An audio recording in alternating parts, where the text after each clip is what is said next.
Little did I think, when we flew to the North Pole in 1926, would become one of the most important strategic areas on the face of the Earth. In 1947, the United States Navy sent 4,700 men, 13 warships, an aircraft carrier, and 33 military aircraft to the most desolate place on Earth. They called it a training exercise, but when the mission ended weeks ahead of schedule and Admiral Richard Byrd gave his final interview, he warned the world about a new enemy that could fly from pole to pole at impossible speeds. Then he went silent, permanently. This is the story they buried for 77 years. And the last man who lived through it finally decided to talk, the man behind the legend. Before we get to what happened on the ice, you need to understand who Admiral Richard Evelyn Byrd really was. Byrd was born on October 25, 1888, in Winchester, Virginia, into one of the most powerful families in the state. His brother, Harry Flood Byrd Sr., became governor of Virginia and later served as a United States Senator for over 30 years. This was not some small-town family with modest connections. The Byrds were political royalty. Richard grew up surrounded by influence, ambition, and the kind of access that most people never get in a lifetime. He entered the United States Naval Academy in 1908 and graduated in 1912. During training, he shattered his ankle on a gymnastics dismount, an injury so severe that the Navy medically retired him in 1916. But World War I pulled him back in. He earned his naval aviator wings at Pensacola in 1918, and instead of flying combat missions, he did something arguably more important. He developed navigation tools for over-ocean flight. On May 9, 1926, Byrd and pilot Floyd Bennett flew a Fokker trimotor called the Josephine Ford from Spitsbergen, Norway, claiming to have reached the North Pole. He was awarded the Medal of Honor. He received 3 separate ticker tape parades in New York City. He became one of the most famous men in America overnight. But here is the part most people never hear. That North Pole flight was almost certainly a lie. In 1996, researchers at Ohio State University discovered Byrd's original handwritten diary from the flight. When they examined it under ultraviolet light, they found erased sextant readings. The erased numbers placed Byrd roughly 150 miles short of the pole. Independent analysis published in the Cambridge University journal Polar Record concluded that Byrd likely flew about 80% of the way before an oil leak forced him to turn back. He then falsified his official report to the National Geographic Society. This matters, not because it diminishes him entirely, but because it tells you exactly who you are dealing with. Because whatever scared Richard Byrd was real enough to silence a man who had spent his entire life chasing fame. The frozen fortress of secrets. Most people think of Antarctica as a frozen wasteland, a place with penguins and ice and nothing else. That is exactly what you are supposed to think. Antarctica is 5.5 million square miles. It is larger than the United States and Mexico combined. It sits at the bottom of the world like a locked vault, surrounded by the most violent oceans on the planet. And beneath that ice lies something that every major government on Earth decided simultaneously must never be touched. Byrd first went to Antarctica in 1928. His expedition established Little America on the Ross Ice Shelf. And on November 29, 1929, he became the first person to fly over the South Pole. The flight nearly ended in disaster when his overloaded Ford trimotor could not clear the Queen Maud Mountains. He ordered 250 pounds of emergency food thrown out the door at 11,000 feet just to gain enough altitude. They barely made it. His second expedition, from 1933 to 1935, nearly killed him in a different way. Byrd spent the Antarctic winter alone in a tiny 9 by 13-foot shack buried under the snow, 123 miles from the nearest human being. His stovepipe clogged. Carbon monoxide began filling the space. For 2 months, he lived in a waking nightmare, choosing between freezing to death or breathing poison. He lost roughly 60 pounds. When his team finally reached him, he could barely stand. He wrote about the experience in a book called Alone. It is considered one of the greatest works of polar literature ever written. But what most people miss about that book is the subtext. Byrd did not just survive the cold, he survived something psychological, something that changed the way he thought about what exists at the bottom of the world. His third expedition, from 1939 to 1941, was the first one funded directly by the United States government. President Roosevelt personally ordered it. The reason was simple. Nazi Germany had just sent the Schwabenland expedition to Antarctica to stake territorial claims. The Germans flew Dornier seaplanes over 350,000 square kilometers, dropping aluminum darts stamped with swastikas to mark the land as theirs. They called it Neuschwabenland, New Swabia. Roosevelt understood what that meant. Whoever controlled Antarctica controlled resources that could fuel empires for centuries. Uranium, coal, minerals buried under miles of ice. And if someone else got there first, the consequences would reshape the global balance of power. So Byrd went back. And whatever he found during those pre-war expeditions made the United States government decide that Antarctica required something far more serious than scientific research. It required a full-scale military operation, Operation High Jump. Let that number sit with you for a moment. 4,700 men, 13 ships, including the aircraft carrier USS Philippine Sea, 33 aircraft, destroyers, icebreakers, armed submarines. Helicopters are being used in Antarctica for the first time in history. This was Task Force 68, launched in December 1946, and it was the largest Antarctic expedition ever assembled. The official story says it was a training exercise, cold weather preparedness, equipment testing, and scientific research. But you do not send an aircraft carrier and armed submarines to study weather patterns. The task force was divided into 5 groups that operated simultaneously around the entire continent. The central group sailed with the flagship USS Mount Olympus. The carrier group launched 6 Douglas R-4D transports from the Philippine Sea using jet-assisted takeoff. Those planes could not return to the carrier. They flew directly to the ice and landed on compacted snow runways. There was no going back. The eastern and western groups each carried Martin PBM Mariner flying boats on seaplane tenders. These were military patrol aircraft designed for submarine hunting. Every group carried weapons. Every group was on alert. Now, the official explanation for all this firepower points to Cold War strategy. And to be fair, that explanation is partially true. Both the United States and the Soviet Union feared that the other would establish military bases in Antarctica. There were also persistent intelligence reports about German U-boats operating in the Southern Ocean after the war ended. U-530 surrendered in Argentina 2 months after Germany fell. U-977 surrendered at the same port after an astonishing 66-day submerged passage. Neither crew could fully account for their movements. But what actually happened during Operation High Jump goes beyond Cold War chess. The expedition photographed approximately 70,000 aerial images covering 1.5 million square miles. They discovered 10 new mountain ranges. They found the Bunger Oasis, a 300-square-mile ice-free area with freshwater lakes in a place where nothing should be ice-free. They lost men. 3 airmen died when their Mariner crashed on Thurston Island. Another sailor was crushed by equipment during construction. And then, just weeks into the operation, it was over. The entire task force pulled out. Chief Robert Johnson, who served on this expedition as a young enlisted man, remembered the tension clearly.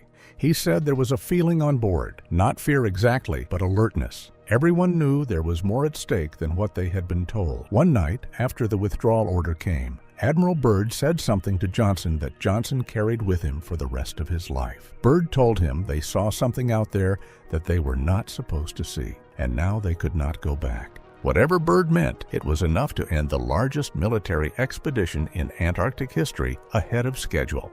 And it was enough to keep a quiet sailor silent for nearly 80 years. The lost files and the manufactured silence. Admiral Byrd gave one final interview in Chile, published on March 5, 1947, in the newspaper El Mercurio. The interview is real. It has been verified, and what Byrd said in it has been the subject of intense debate ever since. In the original Spanish text, Byrd warned about hostile aircraft coming from the polar regions. He spoke about planes that could fly over one or both poles, and he said the United States could no longer rely on distance for safety because the world was shrinking at a fantastic speed. Now, in conspiracy circles, this interview has been deliberately mistranslated. The word aviones, which means aeroplanes, was changed to flying objects. The phrase about planes flying over the poles became objects flying from pole to pole at incredible speeds. That mistranslation spread everywhere and became the foundation for decades of UFO theories about Antarctica. But here is the thing that should bother you. Even the accurate translation is disturbing, because Byrd was not describing Soviet bombers. The Soviet Union did not have aircraft capable of pole-to-pole flight in 1947. Nobody did. So what exactly was he warning about? After that interview, Byrd disappeared from public life. His post-expedition report was heavily redacted. Some portions were classified for over 60 years. Flight logs went missing. Incident reports vanished. According to Freedom of Information Act filings, multiple records were listed as lost in transport or destroyed in archive flood or simply marked classified indefinitely. Johnson remembered photographs, aerial shots taken on a clear day with no clouds and no storms. He said those photographs showed structures, geometric patterns in the ice, what he described as massive doors. Those photographs were never seen again. Then, in 1959, something unprecedented happened. 12 nations, including the United States, the Soviet Union, and the United Kingdom, all signed the Antarctic Treaty. The entire continent was declared a zone for peaceful scientific research. No military operations, no weapons, no resource extraction, no new territorial claims. Every station, every camp, every piece of equipment on the continent became subject to inspection at any time. Think about that. In the middle of the Cold War, when the United States and the Soviet Union could not agree on anything, they agreed on this. They agreed to lock down an entire continent. Johnson believed that the treaty was not about protecting the environment. He believed it was about sealing off whatever they had found, making it untouchable. Because if one nation could not control it, then no nation could be allowed to try. The last man standing. Robert Johnson was born on July 7, 1920, in Hollywood, California. He enlisted in the Navy at 18. He was practical, reliable, and by all accounts completely unremarkable. That is probably why he was chosen for what came next. Men like Johnson did not ask questions. They followed orders, and they kept their mouths shut. He first went to Antarctica on Byrd's third expedition in 1939 as the youngest crew member aboard the USS Bear. He went back for Operation High Jump in 1946. After that, he stayed in the Navy for another 2 decades, then retired into civilian life and disappeared. He lived in Florida, worked in logistics, and never mentioned Antarctica to anyone, not even his family. For decades, he was just a name on a list that nobody looked at. When the final roster of Operation High Jump veterans was published in the 1990s, one thing became clear. Johnson was the last one left. Every other man who had been there, every pilot, every officer, every sailor was gone. On his 99th birthday, Johnson decided he was done being silent. He remembered standing guard over a structure in the middle of a glacier. He remembered an officer who panicked and tried to photograph the structure. The camera was confiscated within minutes. The officer was discharged days later. He did not even get to pack his belongings before they put him on a plane and flew him out. And Johnson remembered the humming, a low, constant vibration that seemed to come from beneath the ice itself, something that every man on the detail heard, but nobody was allowed to write down. The survivor finally speaks. When Chief Robert Johnson sat down in front of a camera for the last time, his hands were trembling, not from fear, from the weight of what he had carried for almost 80 years. He said Admiral Byrd was not his friend. They were not close. But on the last night before the mission was shut down, Byrd looked him in the eye and said 4 words. "You know what we saw." Then Byrd told him to never forget. Johnson revealed that there was a mission within the mission. Not everyone knew about it. Maybe 24 men flown out in small teams that were never recorded in official logs. They were dropped near areas that had already been surveyed from the air, but the coordinates they were given did not match any known maps. They landed near what looked like an ordinary ridge of ice, but the air was warm. Not slightly warm, radiating heat, and there was a vibration in the atmosphere, like the air itself was humming at a frequency you could feel in your chest. What they found was a fissure, narrow but clearly not natural. The snow around it had melted in geometric patterns, perfect angles. The opening led into a tunnel made of something that was neither rock nor metal. It was smooth and curved, as if it had been engineered by something that understood materials science far beyond anything in 1947. They were ordered not to enter. One officer went in anyway. He never came back. A second man went in with a rope tied around his waist. When they pulled him out, he was unconscious. His face was pale. His eyes were open, but completely unresponsive. Johnson said that man never spoke another word for the rest of his life. He was medically discharged and committed to a facility in Maryland. The area was bombed days later under the cover of a routine test. When asked if he believed what they found was extraterrestrial, Johnson paused for a long time. Then he said something that has stayed with me ever since. He said he did not know. It could have been something ancient, maybe something that was not built by us, but was found by us a long time ago. Whatever it was not natural, and it was not ours. Admiral Byrd spent his final years in near total isolation at his home on Brimmer Street in Boston. He died of heart failure on March 11, 1957, at age 68. He was buried at Arlington National Cemetery with full military honors. A statue by the sculptor Felix de Weldon stands near the entrance, but the inscription does not mention Antarctica. His personal papers, 523 cubic feet of documents, diaries, photographs, and films, were eventually purchased by Ohio State University and housed at the Byrd Polar Research Center. Researchers can access them by appointment. But certain files from the 1946 to 1947 period remain conspicuously thin. Legacy of the Truth. Here is what we know for certain. In 2009, NASA's GRACE satellites detected a massive gravitational anomaly buried under the ice in Wilkes Land, East Antarctica. It spans roughly 500 kilometers across. Analysis published in Geochemistry, Geophysics, Geosystems suggests it may be an impact crater nearly 3 times the size of the one that killed the dinosaurs. It has never been drilled. It has never been directly studied. It sits there, beneath the ice, unexplained. We know that Lake Vostok, the largest subglacial lake in Antarctica, has been sealed beneath nearly 4,000 meters of ice for an estimated 15 million years. When Russian scientists finally penetrated the lake in 2012, researchers at Bowling Green State University identified over 3,500 unique gene sequences in the ice, including bacteria with DNA less than 86%, similar to any known species on Earth. We know that in 2017, scientists at the Australian National University documented extensive cave systems near Mount Erebus, where volcanic steam has created environments reaching 25 degrees Celsius, warm enough for a t-shirt, at the bottom of the world. Soil analysis found DNA from organisms